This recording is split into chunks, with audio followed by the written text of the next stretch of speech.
Hello दोस्तों, Excel की आज की वीडियो में हम देखने वाले कि दो डेट्स के बीच में से हम सेल्स को कैसे फाइंड आउट करेंगे। ओके, यहाँ पे मेरे पास एग्जांपल डेट है और उसके साथ सेल्स है।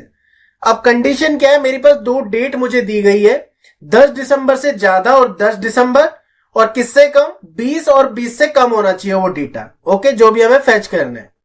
इस केस में क्या होगा, लास्ट वीडियो में मैंने आपको बताया था कि अगर आपको एक डेट का सेल्स जानना है, लाइक 10 दिसंबर से ज्यादा की सेल्स जाननी है, तो हमने क्या यूज किया था, सम इफ यूज किया था। ओके, दोनों तरीके से मैंने आपको करके दिखाया था। बट यहां पे ना मेरे पास दो कंडीशन है, 10 दिसंबर और 20 दिसंबर। उस जगह हम क्या यूज नहीं कर सकते, सम इफ को यूज नहीं कर सकते। सम इफ और सम इफ में एक ही डिफरेंस है, जो मैंने अपनी वीडियोस में बता भी रखी है कि सम इफ में आप एक से ज्यादा कंडीशन नहीं दे सकते, सम इफ में आप एक से ज्यादा कंडीशन दे सकते हैं।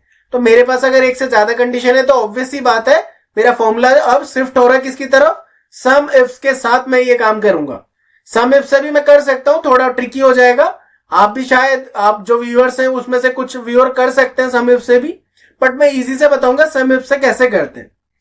तो इक्वल टू सम इफ लिखेंगे, और सम इफ से क्या डिफरेंस है, एक तो डिफरेंस मैंने बता दिया। दूसरा डिफरेंस है कि सबसे पहले इसे रेंज की जरूरत होती है जिसपे कैलकुलेशन करने वाला है, सम रेंज जिसे ये कहते हैं। F4 से मैंने किया फिक्स करने की आदत डालोगे तो बहुत अच्छा रहेगा।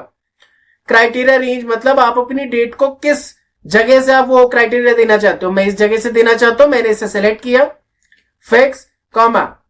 अब लिखते हैं अपनी कंडीशन। पहली कंडीशन किस पे लिखोगे, डेट लिख रहे हो। अगर नंबर लिखता तो मैं विदाउट कोड लिख सकता था। अगर आप डेट लिख रहे हो, कैरेक्टर लिख रहे हो, या फिर स्ट्रिंग टाइप लिख रहे हो, तो आप उसे डबल कोट्स में लिखो।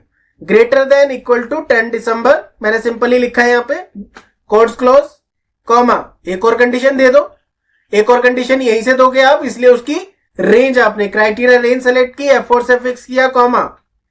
अब आप क्या दोगे, एक और क्राइटेरिया दोगे, क्राइटेरिया 2, और ये क्या है, less than equal to 20 December, quotes close, bracket close. दो कंडीशन कैसे लिख लिया, देख लिया, एंटर प्रेस कर दो।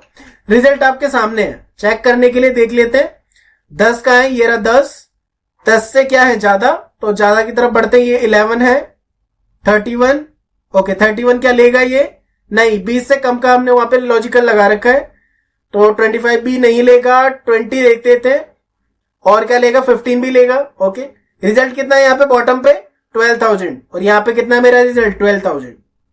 किस तरह से, जब आपके पास दो डेट्स होना, आप सम इफ यूज नहीं कर सकते, आपको फट से दिमाग में आना चाहिए मैं सम इफ का यूज करूंगा और कंडीशन ऐसे लगा लूंगा। दूसरा तरीका क्या है, क्या पता इससे आपका रिजल्ट ना आए, एरर शो कर सकता है।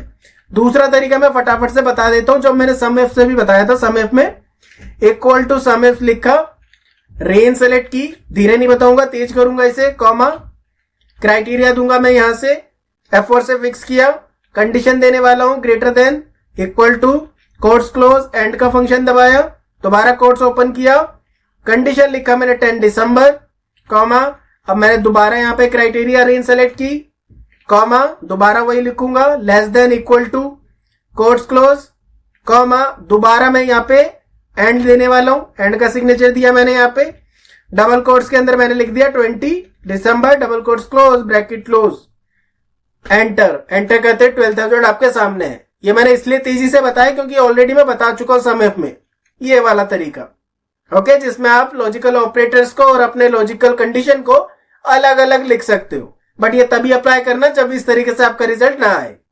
तो जब भी ऐसे क्वेश्चंस आपके सामने अराइज हो कि दो डेट्स के बीच में आपको सम निकालना है, ओके, तो आप सबसे बढ़िया क्या यूज करो, सम इफ का फॉर्मूला। तो आज की वीडियो में हमने देख लिया कि दो डिफरेंट डेट्स के बीच में कंडीशन अलग अलग हो सकती है, ज्यादा कम इक्वल टू, वो आपको देखना है, बट अप्लाई कैसे करना है ये मैंने तरीका आपको बता दिया। तो आज की वीडियो में बस इतना ही। नेक्स्ट वीडियो में देखेंगे किसी और टॉपिक के बारे में, तब तक के लिए थैंक्स फॉर वॉचिंग।